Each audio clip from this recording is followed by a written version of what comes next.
వాళ్ళు ఫీల్డ్ వేరుగా ఉంటుంది, వర్క్ చేయాల్సిన స్థలాలు వేరుగా ఉంటాయి. అలాగూ మనం ఇక్కడ ట్రైనింగ్ కోసం వచ్చాం, అభ్యాసం కోసం వచ్చాం, కొన్ని విషయాలు నేర్చుకోవడానికి వచ్చాం, ఎగ్జామ్స్ రాయడానికి వచ్చాం. భూమి మీద ఇక్కడ నేర్చుకోవాలి, ఎగ్జామ్స్ రాయాలి, జయం పొందాలి, మనకు దేవుడు సిద్ధపరిచిన ఆ నూతన ప్రపంచంలోకి మనం అడుగు పెట్టాలి. ఇది అసలు దేవుని ప్లాన్. దీన్ని ఎరగని మనం ఇక్కడ నుంచి ఖాళీ చేసి వెళ్ళిపోయిన వాళ్ళని తిరిగి రమ్మని లేదా వాళ్ళని లేపమని మనం ఆశపడతాం. ఫర్ ఎగ్జాంపుల్, నాయని విధవరాలి కొడుకు, నాయన్ అనే ప్రాంతంలో విధవరాలి కొడుకు చనిపోయాడు. చనిపోయిన వాడిని ప్రభు లేపాడు. లేపిన వాడు మళ్ళీ చచ్చిపోయాడుగా. లాజరు చనిపోయాడు, చనిపోయిన లాజర్ని ప్రభు లేపాడు, మళ్ళీ చచ్చిపోయాడుగా. అవునా? అంటే ఇక్కడే పర్మనెంట్గా ఉంచడం దేవుని చిత్తం కాదు. అసలు మనలో ఎవ్వరం కూడా ఇక్కడ ఉండడం దేవుని చిత్తం కాదు. ఓ రకంగా చెప్పాలంటే మరణం శాపంగా అనిపిస్తుంది, కానీ మరో కోణంలో చూస్తే మరణం ఒక వరం. మరణం మనం దేవుడు నిర్ణయించిన లోకానికి ప్రవేశించేటువంటి ప్రవేశ ద్వారం లేక మార్గం. ఆ రూట్లోంచి మనకు సిద్ధపరిచినటువంటి ప్రపంచంలోకి అడుగు పెడతాం. ఇది అందరూ గుర్తించాల్సినటువంటి అసలు విషయం. మనందరం దానికి ప్రిపేర్ అవ్వాలి, కానీ మనం ఇక్కడే ఉట్టి కట్టడానికి ప్రిపేర్ అవ్వకూడదు. Praise the Lord. మరి అట్లాగైతే అందరినీ అక్కడికి తీసుకెళ్లాలనేది దేవుని సంకల్పం అయితే, అక్కడికి తీసుకెళ్లాలనేది దేవుని సంకల్పం అయితే అది ఎక్కడుంది? యోహాను సువార్త 14వ అధ్యాయం 1వ వచనం నుంచి చూడు త్వరగా. యోహాను సువార్త 14వ అధ్యాయం 1వ వచనం నుంచి. మీ హృదయములను కలవరపడనీయకుడి, దేవుని యందు విశ్వాసముంచుచున్నారు, నా యందును విశ్వాసముంచుడి. నా తండ్రి ఇంట అనేక నివాసములు కలవు. నా తండ్రి ఇంట అనేక నివాసాలు కలవు, లేని ఎడల మీతో చెప్పుదును. మీకు స్థలము సిద్ధపరచ వెళ్ళుచున్నాను. నేను వెళ్ళి మీకు స్థలము సిద్ధపరచిన ఎడల నేనుండు స్థలములో మీరును ఉండులాగున మరలా వచ్చి నా యొద్ద నుంటకు మిమ్మల్ని తీసుకొని పోవద్దు. అది అసలు ప్రణాళిక. నేనుండు స్థలములో మీరును ఉండులాగున నేను మరలా వచ్చి నా యొద్ద నుండుటకు మిమ్మల్ని తీసుకొని పోవుదును అన్న మాట మనం మర్చిపోకూడదు. మనల్ని మళ్ళా వస్తాడు, మనల్ని తీసుకొని పోతాడు అన్నది మన నిరీక్షణ, మన విశ్వాసం, మన ఎదురుచూపు. ఎంతమందికి ఇక్కడే ఉండి ఉట్టిగట్టాలని ఆశ ఉంది, లేదా అక్కడికి వెళ్ళాలని ఆశ ఉందండి? అక్కడికి వెళ్ళాలి, ఆయనతో యుగయుగాలు ఉండాలన్న ఆశ ఎంతమందికి ఉంది? దేవునికి స్తోత్రం. తప్పకుండా మనకు సమయం ఆసన్నమైనప్పుడు తప్పకుండా దేవుడు మనల్ని అక్కడికి కొంచెం పోతాడు, తీసుకొని పోతాడు. ఇంకా అది ఎంతో కాలం లేదు, తొందరలోనే ఉంది. ఆయన రాకడ రావచ్చు, లేదా మనకి పిలుపైన రావచ్చు. మనదైతే పర్మనెంట్ ప్లేస్ ఇది కాదు. Praise the Lord. గట్టిగా చెప్పండి. మనది పర్మనెంట్ ప్లేస్ అయితే ఇది కాదు, మనది అది. యేసు ప్రభు మాటల్లో కూడా మీరు విన్నారు, నేను నా యొద్ద ఎల్లప్పుడూ ఉండుటకే నేను వచ్చి మిమ్మల్ని తీసుకొని పోతాను అని అంటున్నాడంటే ఇక్కడ మనం పర్మనెంట్గా ఉండాలనేది ఆయన చిత్తం కాదు అనేది మనం గ్రహించాలి. ఇప్పటికే దాటి వెళ్ళిపోయిన వాళ్ళని మళ్ళీ బతికించు మొర్రో అనాల్సిన అవసరం లేదు. వాళ్ళు మనకంటే ఆనందకరమైన, విశ్రాంతికరమైన, సంతోషకరమైన, సంతృప్తికరమైన, మంచి కోలాహలం, పరసంబంధమైన విశ్రాంతి ఉన్న స్థలంలోకి వెళ్ళిపోయారు. ఇక వాళ్ళకి ఇప్పుడు బాధ, కన్నీరు, దుఃఖం, వేదన, ఏడుపు ఏమి లేవు. ఒక ఆనందమయమైన ప్రదేశంలోకి వెళ్ళారు. అక్కడ పోయిన వాళ్ళని కూడా రప్పించమంటది, లేపమంటారు. ప్రియులారా, తెలియదు వాళ్ళకి.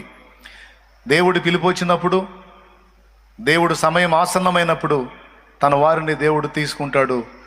మనం దేవునికి అప్పజెప్పి ఊరుకోవటమే. కొంతమంది పాపం చనిపోయిన వ్యక్తుల దగ్గరికి నేను వెళ్ళినప్పుడు, అన్నా శాలేమన్నా వచ్చావా, లేపన్నా అంట. చనిపోయిన బిడ్డను లేపన్నా అంటారు. నేను లేపుదును, దేవుడు పర్మిషన్ ఇస్తే, కానీ నేను లేపుడు సెక్షన్ మొదలు పెట్టాను అనుకో, దేవుడు తన్నుడు సెక్షన్ మొదలు పెడతాడు. ఎవడు చెప్పాడు నీకు ఈ పని అని? దేవునికి స్తోత్రం.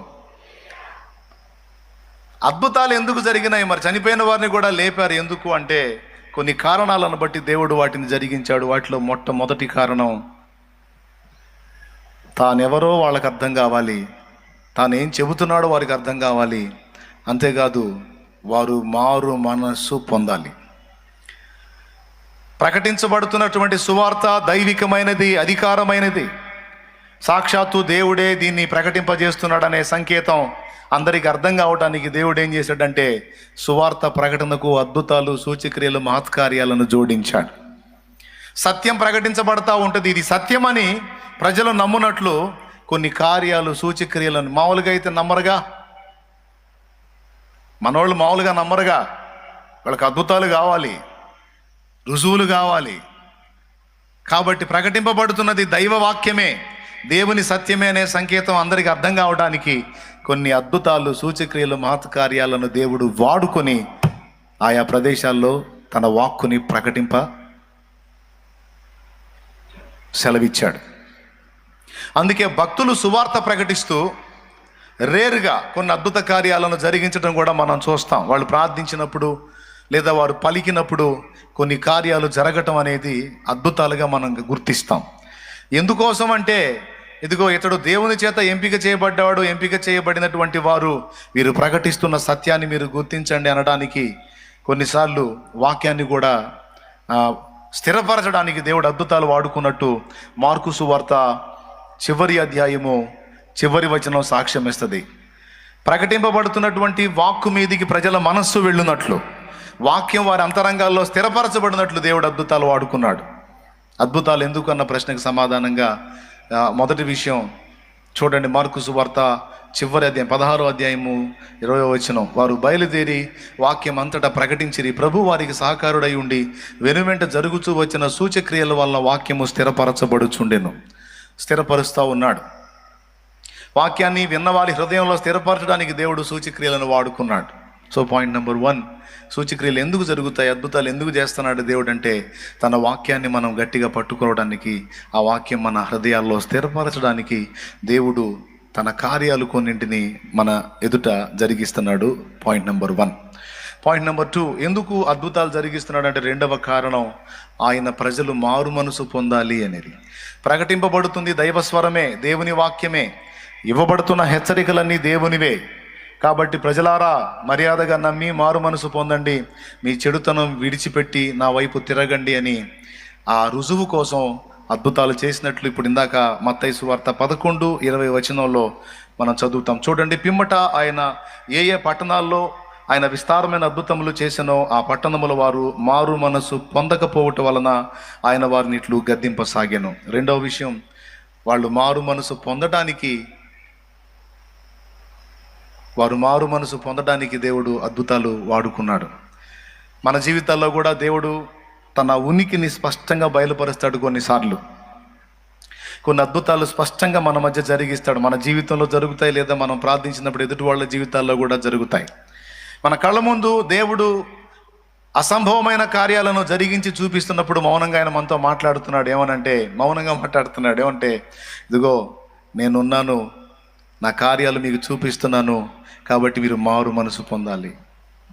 ఎప్పుడు నేను పాత జీవితంలోనే ఉంటాను, మార్పు లేని స్థితిలోనే ఉంటానని మూర్ఖించి మీరు ఉండటానికి వీల్లేదు.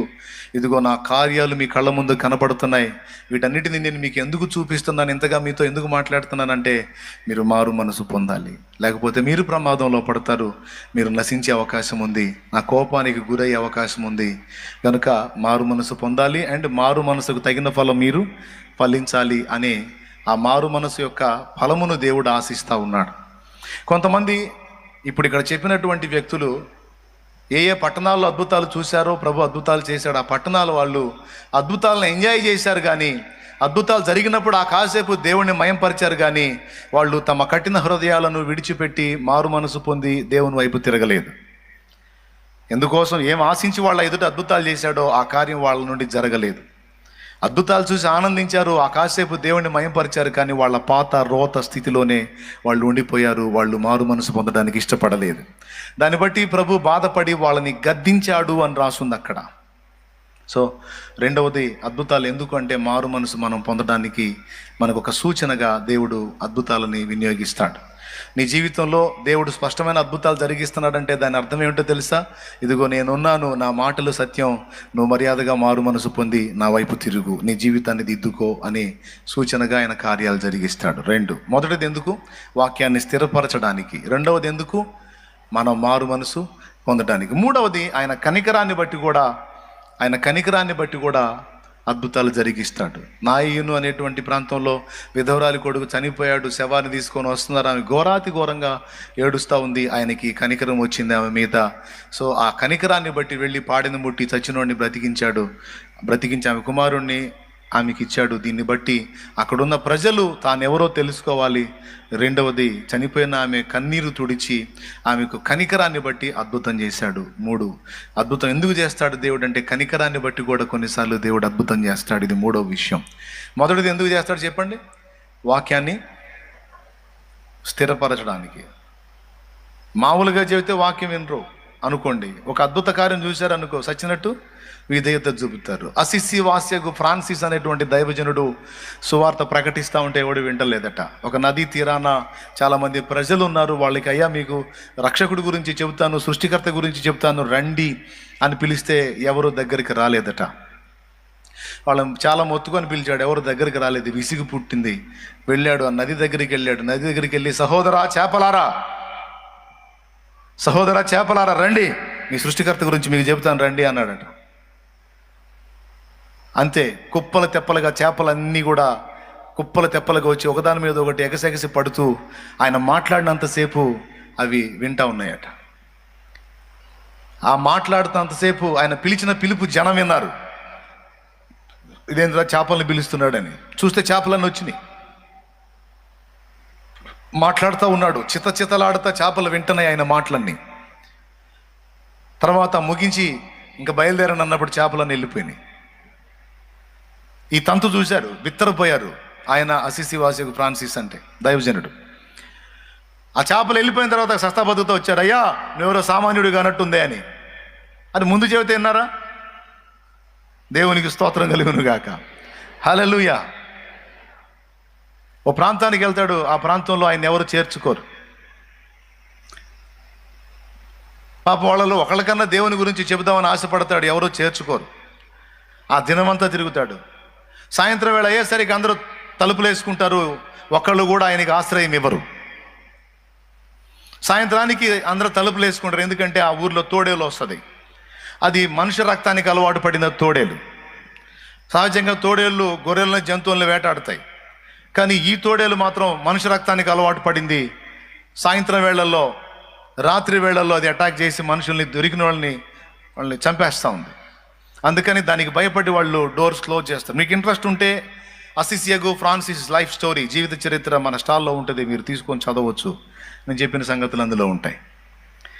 అంటే అద్భుతాలని దేవుడు ఎందుకు వాడుకుంటాడు అంటే, జనాలు మామూలుగా మాటినరు కదా.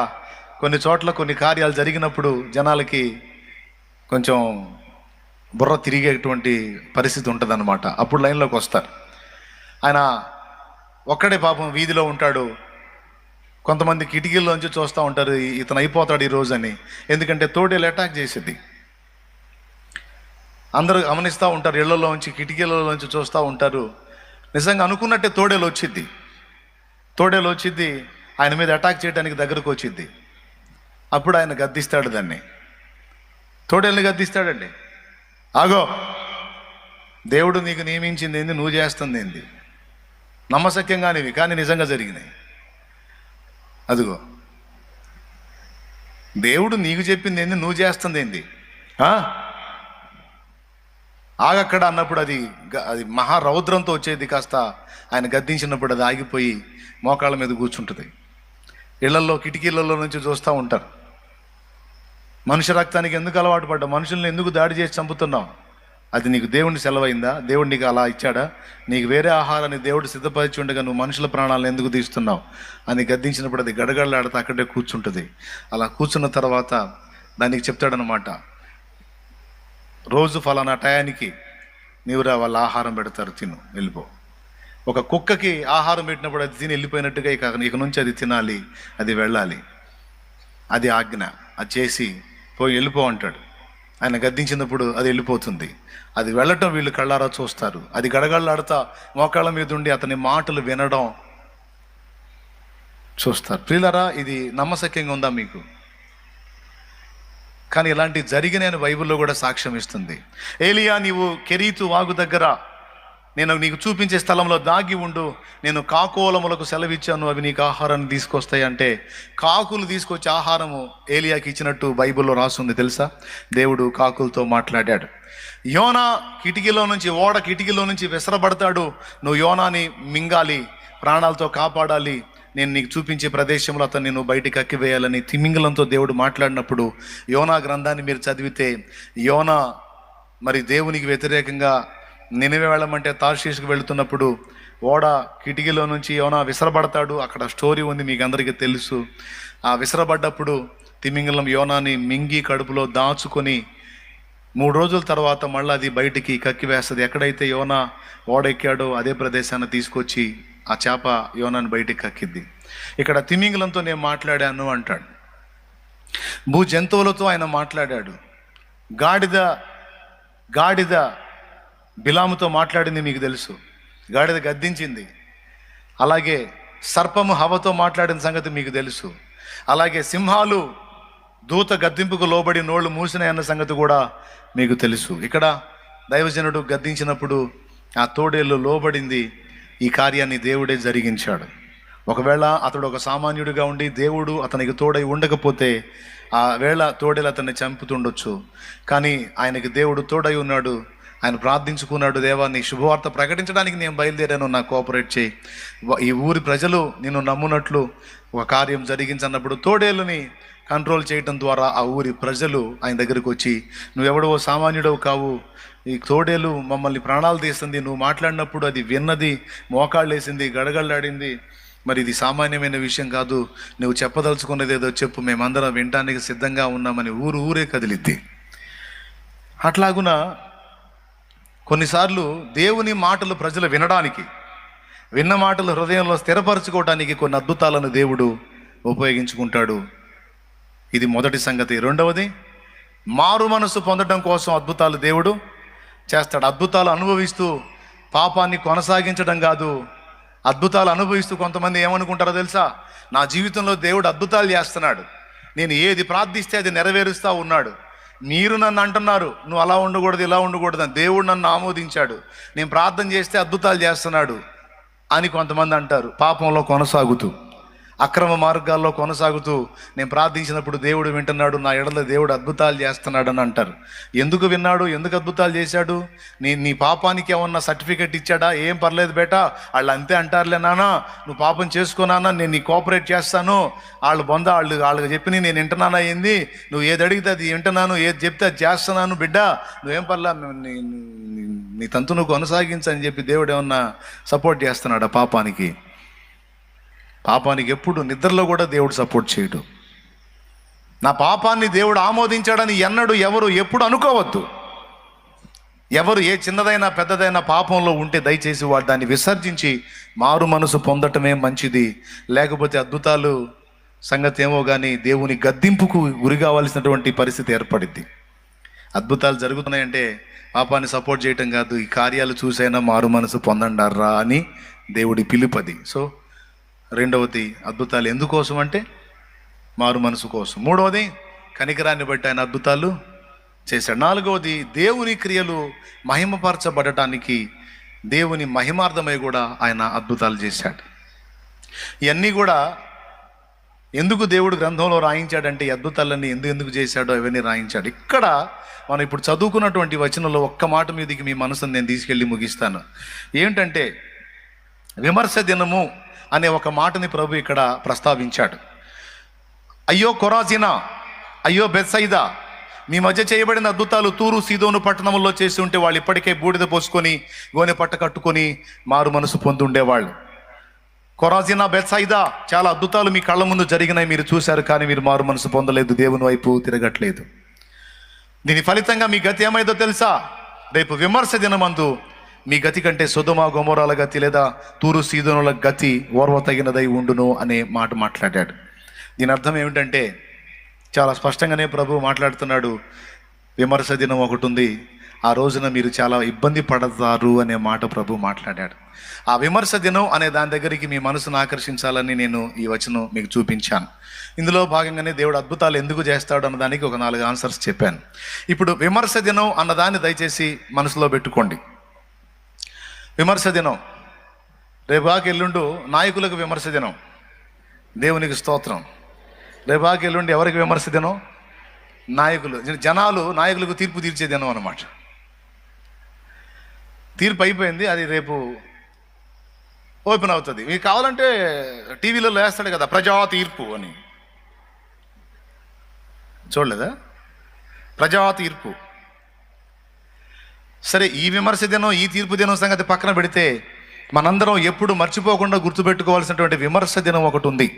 విమర్శ దినం అంటే మనందరం, ఇంతమంది గుంపులో ఉన్నాను నన్ను గుర్తుపడతాడంటావా అని అనుకోవద్దు. నువ్వు ఎక్కడున్నా, ఏ మూల ఉన్నా, ఏ గుంపులో ఉన్నా, ఏ స్థితిలో ఉన్నా, నువ్వు కళ్ళు తెరుచున్నా, నిద్రపోతున్నా సరే, ఈ మాట జాగ్రత్తగా విను.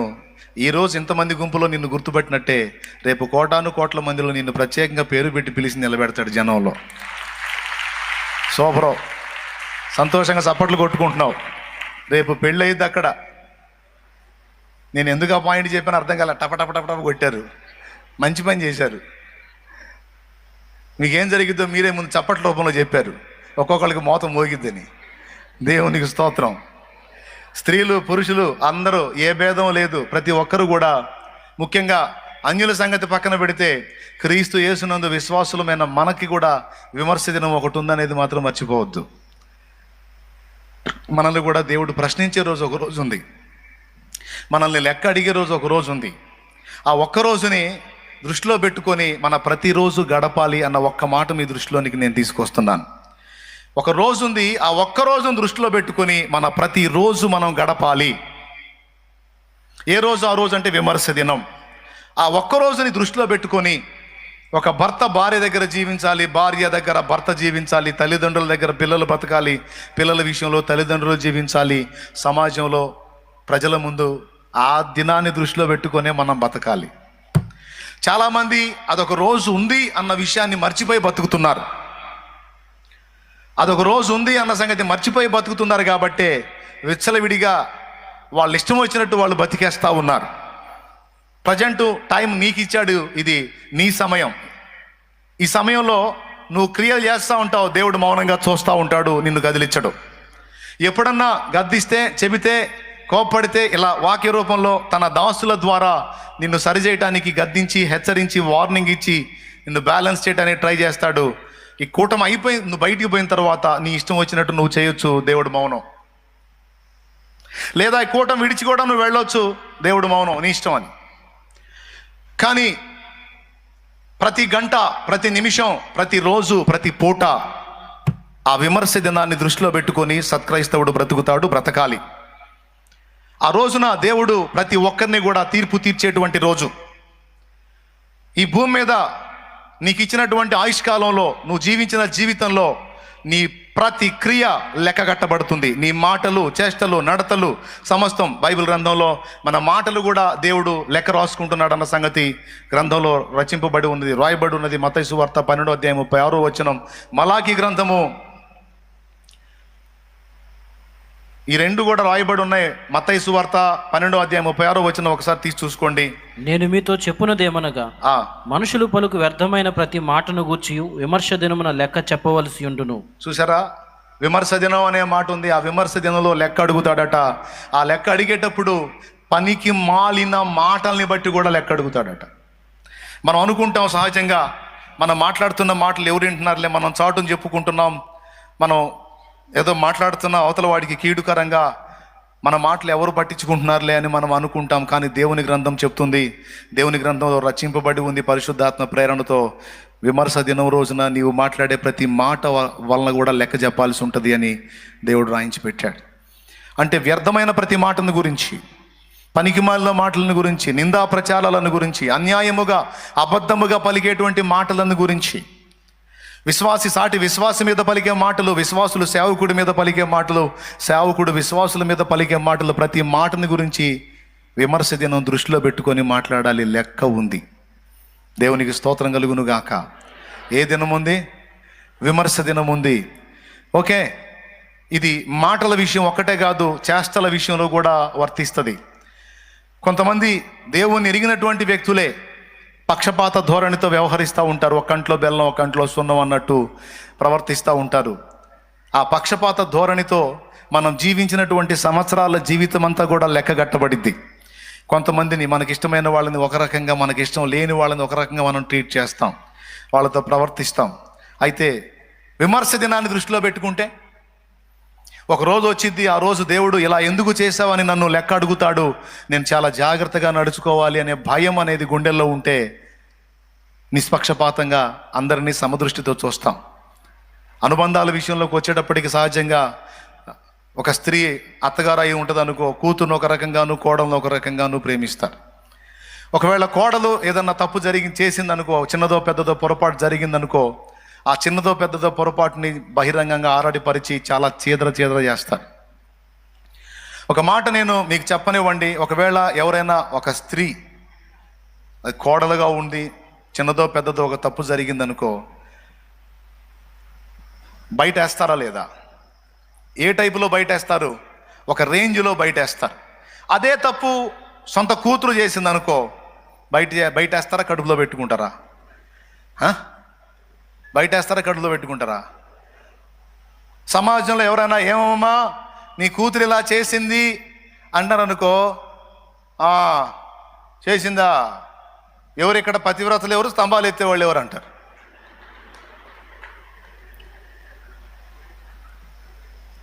కూతుర్నంటే, తన కూతుర్నంటే. అదే మరో తల్లి కన్నా బిడ్డ అయి ఉందనుకో, క్షమించరు.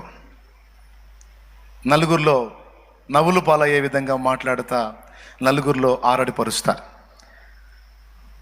నేను ఒక మాట చెప్తాను, ఆమె కూడా ఒక తల్లి కన్న బిడ్డే కదా. ఇంకా చెప్పాలంటే తన ఇంటిని వదిలిపెట్టి నీ ఇంటికి వచ్చింది. ఏమని వచ్చింది? అత్తవి కాదు నువ్వు అమ్మవే అని, మామయ్య కాదు కన్న తండ్రి అన్నట్టుగా మీ పంచన చేరింది. తన ఇల్లు వదులుకుంది, తన వాకిలు వదులుకుంది, తన స్వజనంలో వదులుకుంది. మీరే తన సొంతమని తన ఇంటి పేరు కూడా మార్చుకొని ఆఖరికి నీ ఇంటి పేరే తన ఇంటి పేరు చేసుకుంది. నీ కూతురు వేరే ఇంటికి పోయి ఆ ఇంటి పేరు తన ఇంటి పేరు చేసుకుంది. కానీ నీ కోడలు నీ ఇంటికి వచ్చి నీ ఇంటి పేరును తన ఇంటి పేరు చేసుకుంది. న్యాయంగా మాట్లాడాలంటే ఎక్కువ ప్రేమ ఇక్కడే దక్కాలి. కానీ ఏం చేద్దాం, మానవ నైజం ఎంతమంది ఒప్పుకుంటారండి? ఎంతన్నా చెప్పాను, కోడల మీద ఎందుకు ప్రేమ పుట్టదు. కొంతమంది అంటారు, మనం ప్రేమ చూపినా అవతల చూపించాలి కన్నా, అవతల కూడా ఉండాలిగా. నేను చెబుతున్నాను, ప్రేమను పుట్టిస్తుంది, ప్రేమను మొలిపిస్తుంది. గోధుమ గింజ నాటితే గోధుమ చెట్టు వచ్చింది, మామిడి గింజ నాటితే వేప గింజ నాటితే. కొంతమంది అంటారు, అవతల వాళ్ళు కూడా ప్రేమిస్తే మనం కూడా ప్రేమించవచ్చు అని. ఓకే, ప్రేమించలేదు, నువ్వు ప్రేమించు, తప్పకుండా అవతల వాళ్ళలో కూడా ప్రేమ పుడుతుంది. అందుకు తిరుగులేదు. ప్రేమను పుట్టిస్తుంది. కొంచెం నిదానం కావచ్చు, కొంచెం ఆలస్యం కావచ్చు, కానీ ప్రేమ తప్పకుండా ప్రేమను మొలిపిస్తుంది. దేవునికి మహిమ. నీ సొంత అనుబంధాల విషయంలో కావచ్చు, కుటుంబంలోని వ్యవహారాల విషయంలో కావచ్చు, విమర్శ దినాన్ని దృష్టిలో పెట్టుకొని ప్రతి క్రైస్తవుడు బ్రతకాలి. ఒక రోజు ఉంది, ఆ రోజున దేవుడు నన్ను లెక్క అడుగుతాడు. ఇలా ఎందుకు మాట్లాడావు, ఇలా ఎందుకు ప్రవర్తించావు, ఇది నీకు న్యాయం అనిపించిందా, ఇలా చేయడానికి సిగ్గు అనిపించలేదా, ఇలా తీర్పు తీర్చడానికి నీకు బాధ అనిపించలేదా, ఇలా ప్రవర్తించడానికి నీకు అభ్యంతరం అనిపించలేదా అని దేవుడు రేపటి రోజున నిలదీస్తే, ఒకవేళ అవమానంగా మాట్లాడితే అవమానం శాశ్వతమైంది. Praise the lord. సో మాటల విషయంలో, ఎదుటి వాళ్ళ విషయంలో, ప్రవర్తించే విషయంలో, ఇతరుల మీద మనం ప్రచారం చేసేటువంటి నిందా ప్రచారాల విషయంలో కూడా గుండెల్లో భయము ఉండాలి. విమర్శ దినాన్ని దృష్టిలో పెట్టుకోవాలి. నాకైతే భయం అండి, ఒకళ్ళ మీద ఒక నిందా ప్రచారం వచ్చినప్పుడు. నేను కొంతమందిని చూశానండి, సేవకుల్లోనే చూశాను. అరే వీళ్ళు రేపు దేవుని ముందు సిగ్గుతో తల దించుకుంటారు కదా, రేపు ఏం సమాధానం చెప్తారు వీళ్ళు అని చాలా బాధపడ్డాను.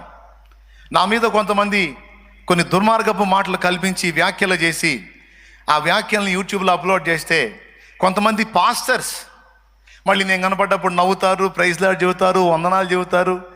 సేవకులు ఇతరులకు వాటిని పంపిణీ చేశారండి. అది నిజమా అబద్ధమా అనేది వీడు తెలుసుకోవాలి కదా, సహోదరుడు తెలుసుకోవాలి కదా. అది వాస్తవంగా జరిగిందా, జరగకపోతే అది ఒక నిందా ప్రచారం అయితే, నిందను ప్రచారం చేసే కుక్కల జాబితాలో నేను కూడా కుక్కలా చేరతాను కదా. ఇందులో వాస్తవం ఎంత అవాస్తవం ఎంత? అయ్యో రేపు దేవుని లెక్క ఒకటి ఉంది కదా, విమర్శ దినం ఒకటి ఉంది కదా.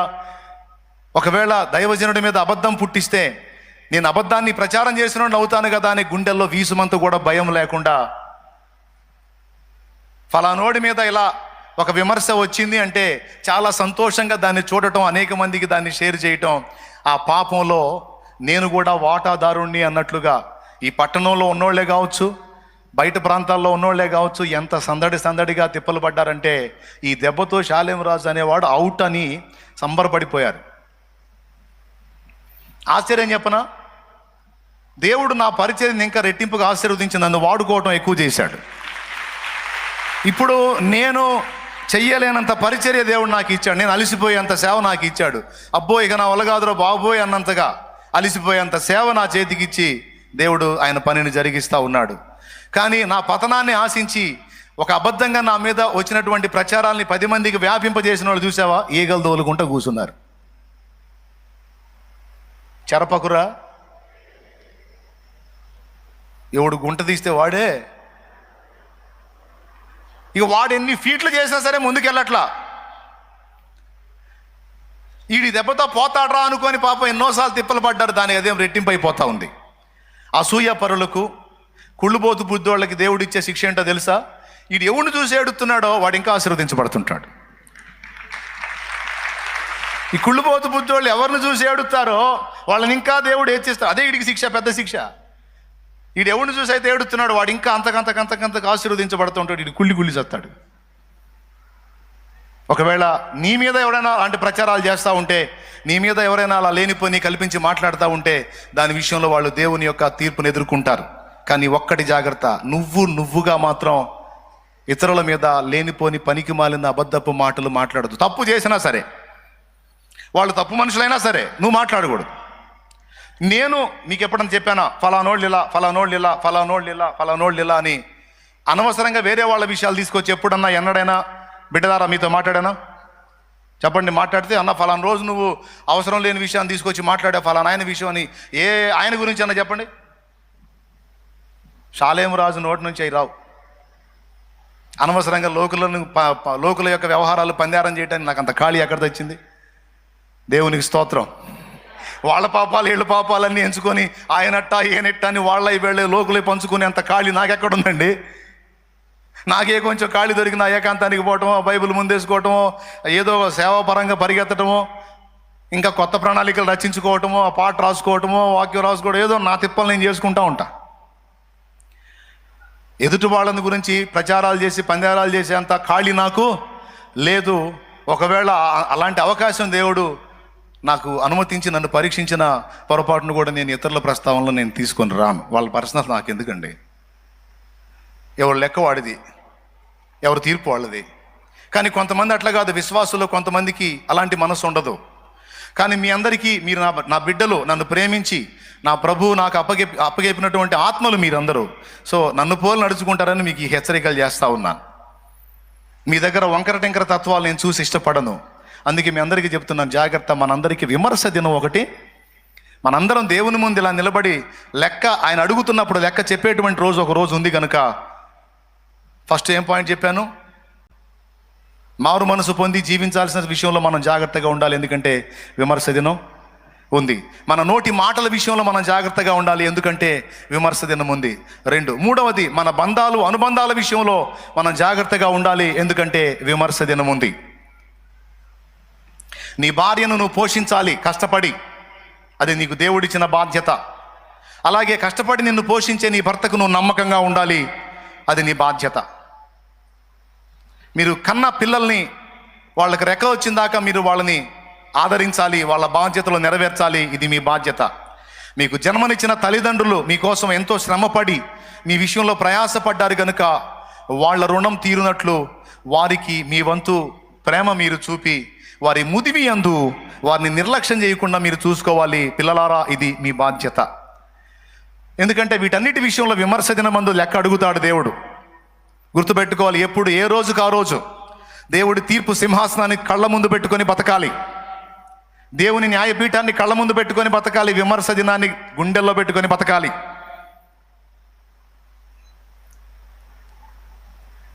అమ్మో దేవుడు నన్ను లెక్క అడుగుతాడు. ఇప్పుడు ఎన్ని రకాలు చెప్పాను?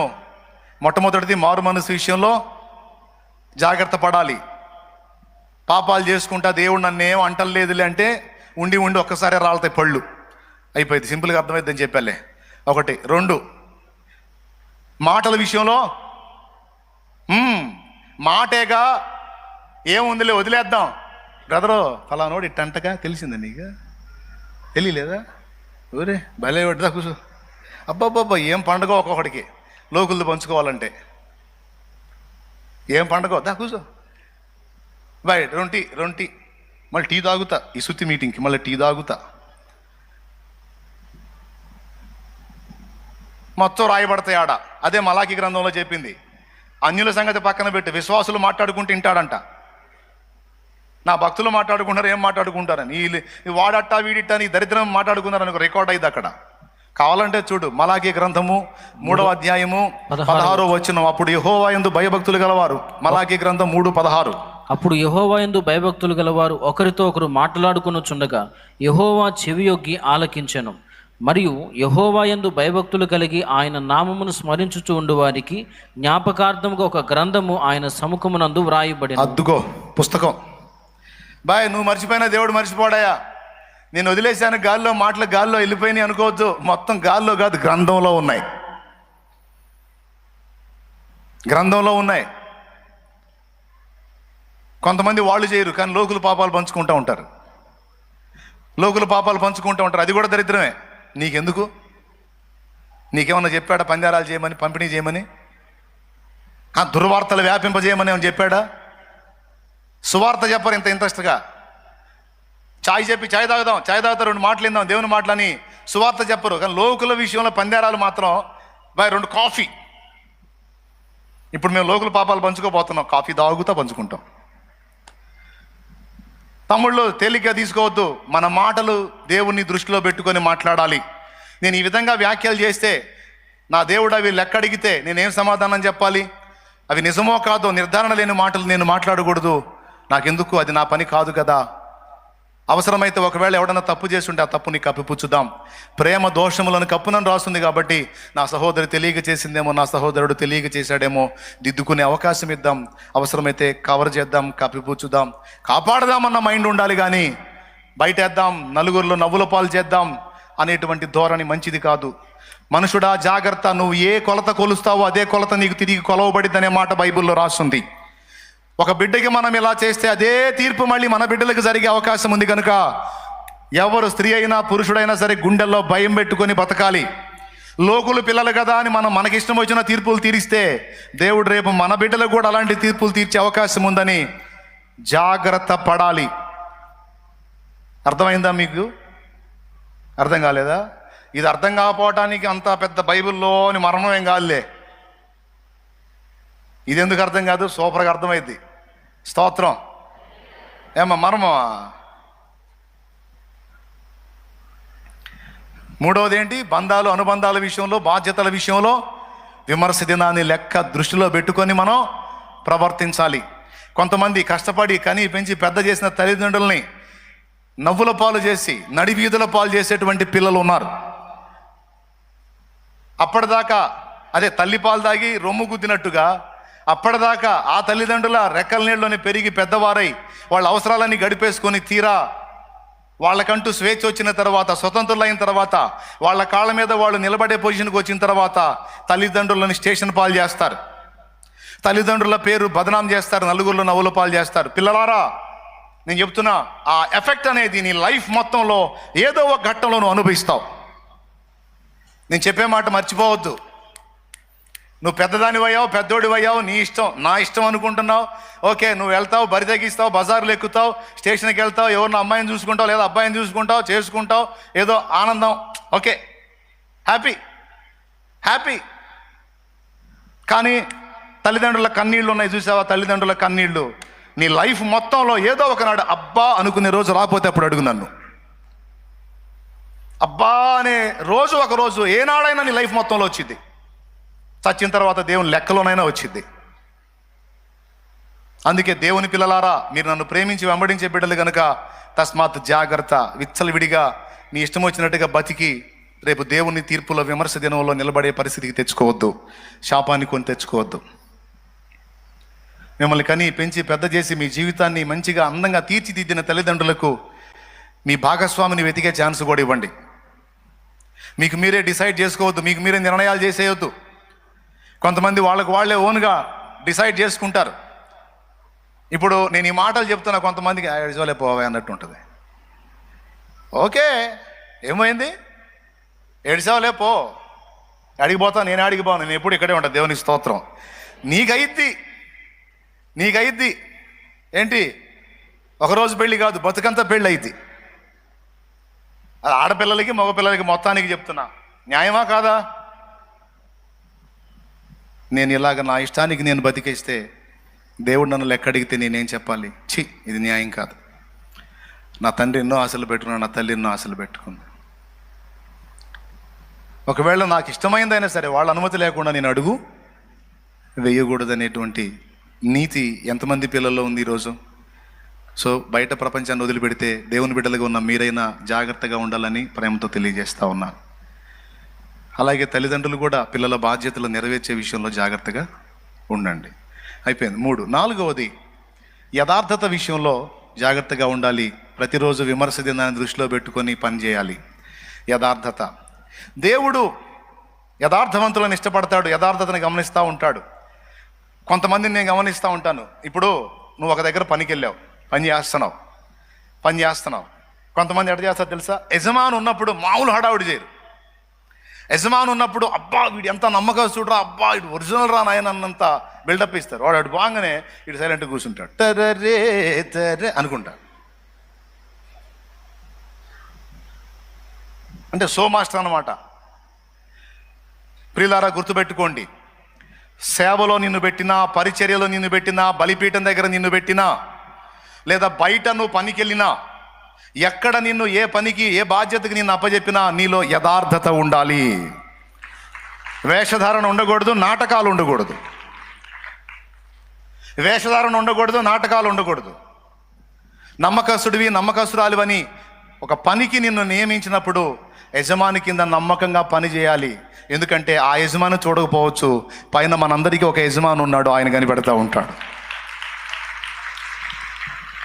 యథార్థవంతుల మార్గం రాజమార్గం. కానీ కొంతమందిని నేను చూసి బాధపడ్డాను, యథార్థత ఉండదు. ప్రియులారా, యథార్థత ఉండదండి కొంతమంది దగ్గర.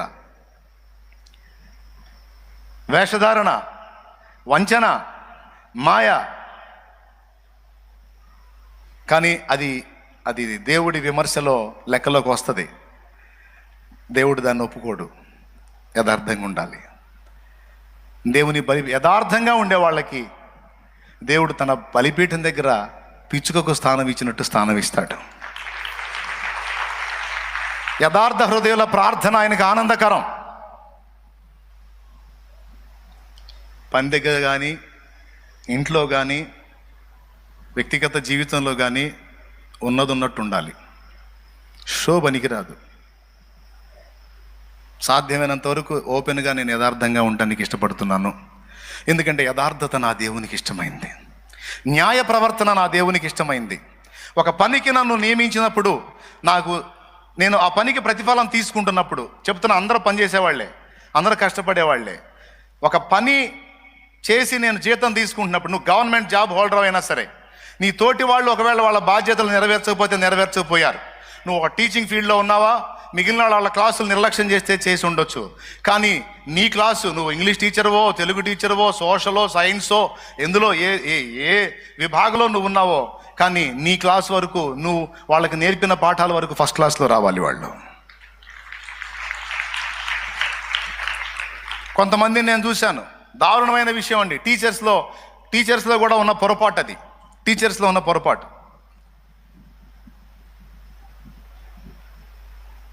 10వ తరగతి వాడు చదువుతున్నాడు. 10వ తరగతి చదువుతున్నాడు వాడు. నా పేరు రాయాలంటే వాడు తెలుగులో రాయాలా, ఇంగ్లీష్లో రాయాలా? నా పేరు రాయాలంటే తెలుగులో రాయాలా, ఇంగ్లీష్లో రాయాలా? ఓ చిన్నవాడిని చూశాను నేను. వాడు 10 చదువుతున్నాడు. నా బాధ ఏందో తెలుసా? అసలు వీడు కనీసం చదవటం రాయటం రాకుండా 10 తరగతులకు ఎలా వచ్చాడు? వీడిని అసలు 10 తరగతులకు తెచ్చిన ఆ టీచర్స్ ఎవరో వాళ్ళని గిన్నిస్ బుక్లో ఎక్కించాలి నేను.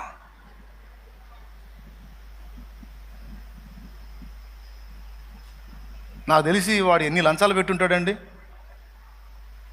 పక్కన వాళ్ళు వాడికి ఎగ్జామ్లో చూపించడానికి. వాడు ఎంతమంది కాళ్ళు పట్టుకుని ఉంటాడు, తోటి స్టూడెంట్స్ కాళ్ళు. ఎందుకు? వాడికి ఏం రాదు, ఎగ్జామ్ రాయాలి. పక్కనోడి దగ్గర పక్కనోడి లంచాలు ఇచ్చి కాపీలు అందుకొని మొత్తం మీద వాడు 10కి చేరాడు. 10కి చేరాడైతే కానీ వాడికి ఏం తెలియదు. కానీ ఇన్ని తరగతులలో ఎంతోమంది టీచర్స్ దగ్గర వాడు మారుంటాడు, కానీ ఒక్కళ్ళు కూడా వాడిని పట్టించుకోవాలి. ఏం పట్టించుకుంటావు సార్, పోయామా చెప్పామా వచ్చామా అని. నేను చెబుతున్నా, కనీసం నువ్వు చేసేటువంటి పనికి ప్రభుత్వం దగ్గర పైసలు తీసుకుంటున్నావు, లేకపోతే ప్రైవేట్ అనుకో, ప్రైవేట్గానే చెప్తున్నావు అనుకో, ప్రైవేట్ టీచర్ అనుకో, పైసలు తీసుకుంటున్నావు. తీసుకున్నప్పుడు గుండెల్లో ఒక భయం ఉండాలి, కనీసం నేను చేసేటువంటి ఫీల్డ్కి నేను న్యాయం చేయాలి అని. పిల్లలకు నేను న్యాయం చేయాలి, వాళ్ళలో విద్య రానటువంటి వాళ్ళకి నేను జాగ్రత్తగా నేర్పాలని. పనిచేసే కార్మికుడు అయితే నేను ఇంత జీతం తీసుకుంటున్నాను, ఇంత డబ్బు తీసుకుంటున్నాను, దాన్ని తగ్గట్టుగా నేను చాకరీ చేసి అక్కడ చూపించాలి. అట్లా నువ్వు ఏ ఫీల్డ్ అయినా సరే విమర్శ దినం ఒకటి ఉంది. కొన్నిసార్లు కొన్ని విమర్శలు భూమి మీద ఎదుర్కొంటాం మనం, కొన్ని తీర్పులు భూమి మీద ఎదుర్కొంటాం, కొన్ని మనం చేసిన బుద్ధి తక్కువ పనులకు భూమి మీదే శిక్ష అనుభవిస్తాం. రేపు చచ్చిన తర్వాత కూడా అక్కడ కూడా దేవుని లెక్కలోకి వస్తాం. అందుకే చెబుతున్నాను, యథార్థంగా ఉండాలి. ఇది మీకు కామన్ పాయింట్ అనిపించవచ్చు, మామూలే కదా అనిపించవచ్చు, కానీ దేవుని వాక్యం చెబుతుంది యథార్థ హృదయుల ప్రార్థన ఆయనకు ఆనందకరము అని రాస్తుంది. దేవుని దగ్గరకు వచ్చినప్పుడు నీ నీతి నియమాల గురించి మాట్లాడొద్దు. దేవా నేను బలహీనుడను, ఇదిగో నేను ఇలా ఉన్నానని చెబుతూ రావాలి దేవుని ముందుకి. క్లాసుగా నైస్గా పీస్గా హల్లెలూయా స్తోత్రం లార్డ్ హల్లెలూయా ఓ గ్లోరీ లార్డ్ అనుకుంటాను వచ్చేదో అఫీషియల్గా 4 ముక్కలు మాట్లాడితే దేవుడు ఏదో ఒళ్ళు వంగిపోయి ఆహా ఓహో అనుకోడు. సోదాపు ఏంది నీ సంగతి చెప్పు అంటాడు. అప్పుడు దేవుని ముందుకు వచ్చినప్పుడు ఎలా రావాలి నువ్వు? దేవా నేను ఇలాగా బలహీనుడనై ఉన్నాను, నీ ప్రేమను ఆధారం చేసుకుని ఎన్నోసార్లు బరితెగించి అడుగులు వేయబోయాను ప్రభా, ఇదిగో నేను యథార్థంగా ఒప్పుకుంటున్నాను, నేను నీ ఎదుట వంకర టింకరగా ఉన్నాను, దయచేసి నన్ను క్షమించు, నీ రక్తంతో నన్ను కడుగని యథార్థ హృదయంతో దేవుని ముందుకు రావాలి. నైస్ పీస్గా కాదు, యథార్థ హృదయంతో ఉన్నట్టు దేవుని ముందు చెప్పుకుంటూ దేవుని దగ్గరికి రావాలి. అంతేకాదు యథార్థవంతుల త్రోవ రాజమార్గం అన్నాడు, యథార్థవంతుల ప్రార్థన ఆనందకరం అన్నాడు, యథార్థవంతులకు చీకటిలో వెలుగు పుట్టునన్నాడు, యథార్థవంతుల గృహము వర్ధిల్లుతుందన్నాడు. యథార్థతను దేవుడు చాలా ఇష్టపడతాడు. ప్రియులారా, నిన్ను నమ్మి ఒక పనికి అప్పజెప్పినప్పుడు, ఒక పనికి అది చర్చిలో పరిచర్య అయినా కావచ్చు, బయట పనైనా కావచ్చు, ఎక్కడైనా కావచ్చు, నిన్ను నమ్మి ఒక పనికి అప్పజెప్పినప్పుడు నయవంచన మోసం ఉండకూడదు. కొంతమందిని గమనిస్తూ ఉంటాను, వాళ్ళకి ఏదైనా అవసరమైతే అడిగి తీసుకుంటారు, కొంతమంది అట్లా కాదు, సోషలైజింగ్గా తీసుకొని వెళ్ళిపోతారు. అది యథార్థత కాదు, అది యథార్థత కాదు. యథార్థత ఏంటంటే నీకు కావాలా అడిగి తీసుకో. కొంతమంది వస్తారు, అయ్యా నాకు ఇంట్లో జరగట్లేదయ్యా, సరే రైస్ ఇస్తాను. దారుణం ఏంటంటే ఇక్కడ ఇది దాటిన తర్వాత నమ్మేస్తారండి అట్ని. ఎన్నిసార్లు బకరాయానో నేను, ఎన్నిసార్లు బకరాయానో. అయ్యా ఇల్లు అస్సలు జరగట్లేదు అయ్యా, ఇంట్లో అస్సలు లేవయ్యా అనుకుంటూ వస్తారు. అబ్బాయి వాళ్ళకి రైస్ ఇచ్చి పంపించండి. ఆ రైస్ మూట గేటు దాటితేనే కొట్లు ఉన్నాయి, ఏదో కొట్లో ఇచ్చి డబ్బులు తీసుకుని వెళ్ళిపోతారు. ఈ గొడవ ఎందుకు? ఇంట్లో జరగట్లేదు, అన్నానికి లేదని రైస్ అడిగి మళ్ళీ అక్కడ ఒక వ్యాపారం చేయకపోతే, నాకు ఇంట్లో ఇది అవసరం ఉందని డబ్బే అడుగు. ఇప్పుడు నాకు 200 రూపాయలు కావాలయ్యా, నా ఇంట్లో కూరక లేదనుకో, డైరెక్ట్గా 200 తీసుకో, ఇబ్బంది లేదు. కానీ నాకు ఇంట్లోకి లేదు అని రైస్ అడిగి రైస్ తీసుకొని ఇక్కడ నుంచి అవతలకి వెళ్ళి వాళ్ళు ఎట చూస్తారు తెలుసా? నాకెళ్ళి ఏదో అభియంగా ఉన్న వాళ్ళు ఎట చూస్తారు తెలుసా? ఈడు బకరా అవుతున్నాడు, ఈడు తెలియట్లా, వాళ్ళు నాకెళ్ళి చూడటం, ఈడు ఒక్క సోది పాస్టర్ వచ్చినోడు కళ్ళు ఎత్తుంటాడు, వాళ్ళే మా దగ్గర వ్యాపారం చేసుకొని పోతున్నారు. భయం గుండెల్లో భయం, విచ్చలవిడి జీవితాలు. దేవుని మందిరమా, దేవుని సన్నిధాన భయం కూడా లేకుండా విచ్చలవిడిగా జీవించేటువంటి బ్రతుకులు కొన్ని. ఏమండి, చెప్పుకుంటా పోతే చాలా వస్తాయిలే, పెద్ద అంశం. కానీ మన సమస్త ప్రవర్తన యందు విమర్శ దినాన్ని గుర్తుపెట్టుకొని మనం బతకాలి. విమర్శ దినాన్ని గుర్తుపెట్టుకొని జీవించాలి. రేపటి రోజున 10 మందిలో కాదు, కోట్ల మందిలో దేవుడు లెక్కడిగితే చెప్పడానికి మాటలు ఉండాలి. బళా అనాలి దేవుడు మనల్ని చూసి, అంతేగాని ఛీ అనకూడదు. ఏ రోజుకు ఆ రోజు గుండెల్లో భయం కలిగి, అమ్మో నేను దేవుని ముందు నిలబడాల్సిన దాన్ని, అమ్మో నేను దేవుని ముందు నిలబడాల్సిన వాడిని. నీకు గవర్నమెంట్ జీతం ఇచ్చిద్ది, బల్ల కింద చేయబెట్టవాకు. గవర్నమెంట్ జీతం ఇచ్చిద్ది, బల్ల కింద చేయబెట్టవాకు. కృతజ్ఞతతో ఒకవేళ వాళ్ళు అయ్యా నాకు మేలు చేసా సంతోషంగా ఇస్తున్నానంటే అది దాని తప్పులేదు. కానీ నాకేంటి అని బల్ల కింద చేయబెట్టద్దు. దేవుని బిడ్డలుగా మనకు తగింది కాదు. దేవునికి మహిమ కలుగును గాక. ఆ ఆఫీసు మొత్తంలో కూడా అలాంటి వాడు లేడండి, అంత మంచోడండి. ఇక ఎవరి దగ్గరికన్నా పో బల్ల కిందకి చేయొచ్చుదండి. ఆ ఒక్కడు మాత్రం అయ్యా ఇదిగో అన్నా కూడా అదిలేపా అంటాడు.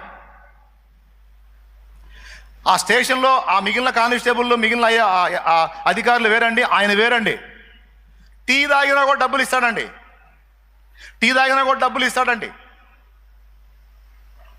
ఎవరికన్నా ఇప్పించినా కూడా వాళ్ళకు కూడా డబ్బులు ఇస్తాడండి.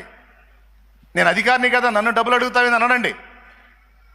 చాలామంది ఆ పోలీసు వాళ్ళని చూశాను కానండి, అమ్మో ఆ పోలీసు ఆయన వేరండి బాబు, లెక్క సరిగా ఉంటాడండి. అవసరమైతే 4 రూపాయలు ఎక్కువే ఇస్తాడు కానండి, కకుర్తి పడ్డండి. నువ్వు ఏ ఫీల్డ్లో ఉన్నావు? నువ్వు నర్సువా, నువ్వు లాయర్వా, డాక్టర్వా, పోలీసువా, కంపెనీలో కార్మికుడివా, లేకపోతే జాబ్ హోల్డర్వా?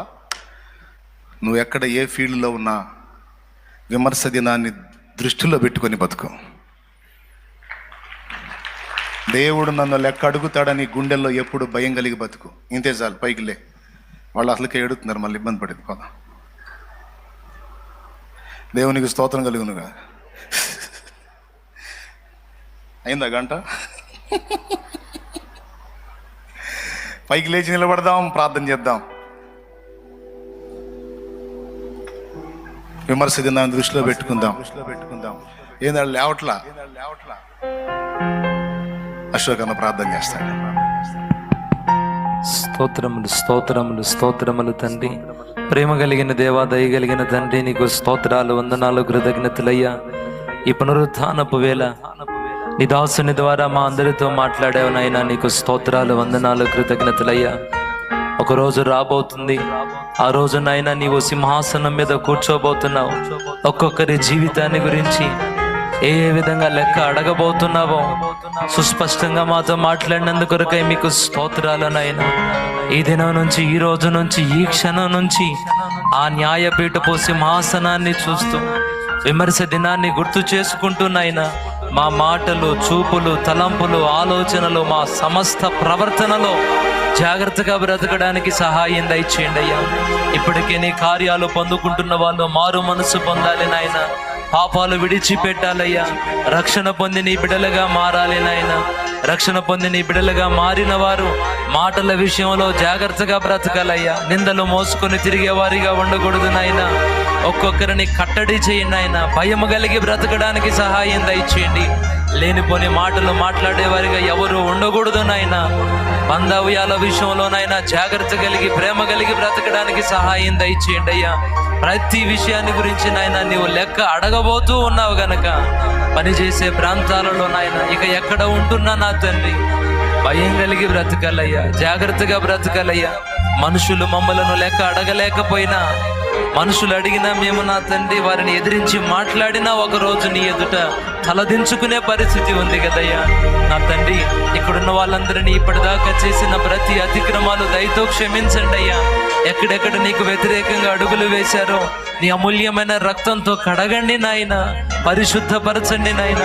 ఈరోజు మారు మనసు పొంది పశ్చాత్తాపడి వారి చర్యలు దిద్దుకోవడానికి సహాయం దయచేయండి అయ్యా. మేము మా అందరము నాయన ఈరోజు మాతో మాట్లాడావు గనుక మా అడుగులు జాగ్రత్త చేసుకోవాలయ్యా. పరిచారకులు, సేవకులతో సైతం నాయన జీవితాన్ని చక్కదిద్దుకోవడానికి సహాయం దయచేయండి అయ్యా. లోటుపాట్లను తొలగించండి ప్రభువా. ఒక భయం నాయన గుండెల్లో కలిగి బ్రతకడానికి సహాయం దయచేయండి. ఇప్పటి వరకు వాక్యం అందించిన మీ దాసులను మీ ఆత్మతో నింపండి అయ్యా. ఇక్కడ నీ సన్నిధిలో చేరిన ఒక్కొక్కరిని పేరు పేరున దీవించి ఆశీర్వదించండి అయ్యా. వారి కుటుంబాల్లో, వారి వ్యక్తిగత జీవితాల్లో ఎదుర్కొంటున్న ప్రతి సమస్య యేసు నామములో తొలగిపోవునుగాక. మారు మనసు లేని వారికి మారు మనసు రక్షణ భాగ్యం దయచేయండి అయ్యా. రక్షణ పొంది పాపాలలో చిక్కుకున్న వాళ్ళకి విడుదల కలిగించండి అయ్యా. ఒక్కొక్కరిని నీ శక్తితో నింపు, నీ బలముతో నింపు నాయన. ఇక్కడ నుంచి నీ బిడ్డలు వెళుతూ ఉండగా ఒక తీర్మానంతో వెళ్ళాలయ్యా. ఓ సరి చేయబడిన జీవితం కలిగి వెళ్ళాలయ్యా. వంకర టింకరలన్నీ సరి చేయబడాలి ప్రభువా. చక్కదిద్దుకొని నీ వలే మరి ఇక్కడి నుంచి వెళ్ళడానికి సహాయం దయచేయండి తండ్రి. నీకు వందనాలు, స్తుతులు, స్తోత్రాలు, కృతజ్ఞతలు చెల్లిస్తూ ఉన్నామయ్యా. నా దేవా, ఇదిగో మంగళవారం వేళ రిజల్ట్స్ రాబోతున్నాయ్యా. ఆ విమర్శ దినాన కూడా నైనా నిశ్చితానుసారమైన పార్టీలు అధికారంలోనికి రావాలయ్యా. నీ ఎంపికలో ఉన్న వాళ్ళు గెలవాలి నాయన. అల్లరులు, ఆటంకాలు, గొడవలు యేసు నామములో తొలగిపోవునుగాక. నీ చిత్తమే మా దేశంలో నెరవేర్చబడాలి ప్రభువా. మా రాష్ట్రంలో నెరవేర్చబడాలయ్యా. మా జిల్లాలో నెరవేర్చబడాలయ్యా. మా నియోజకవర్గంలో నెరవేర్చబడాలయ్యా. నీ సంకల్పానికి వ్యతిరేకంగా ఉన్న ప్రతి శోధన యేసు నామంలో తొలగిపోవునుగాక. అయ్యా, ఎక్కడా కూడా నాయన సాతాను జోక్యం అనేది లేకుండా నీ చిత్తం జరిగించమని ప్రార్థన చేస్తున్నాం తండ్రి. నీకే వందనాలు, స్తోత్రాలు, కృతజ్ఞతలు చెల్లిస్తూ యేసు నామములో అడిగి ప్రార్థించి వేడుకుంటున్నాము తండ్రి. పరలోకమందున్న మా తండ్రి, నీ నామం పరిశుద్ధపరచబడునుగాక. నీ రాజ్యం మాకు వచ్చునుగాక. నీ చిత్తం పరలోకమందు నెరవేరుచున్నట్లు భూమి యందును నెరవేరునుగాక.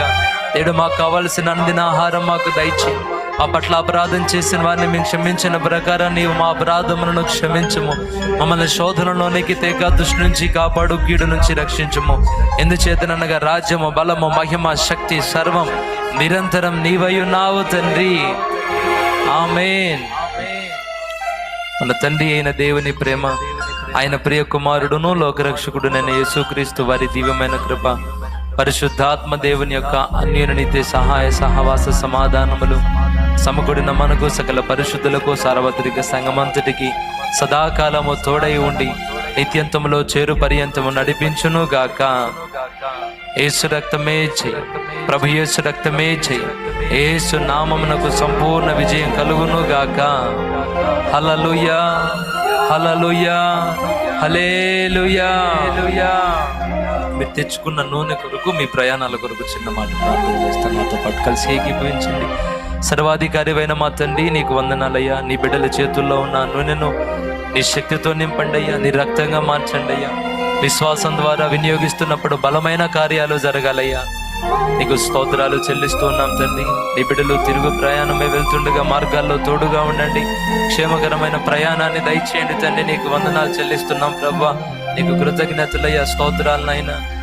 నీ కాపుదల ఒక్కొక్కరికి దయచేసి క్షేమాన్ని కలిగించమని యేసు నామములో అడిగి ప్రార్థించి వేడుకుంటున్నాము తండ్రి. ఆమేన్.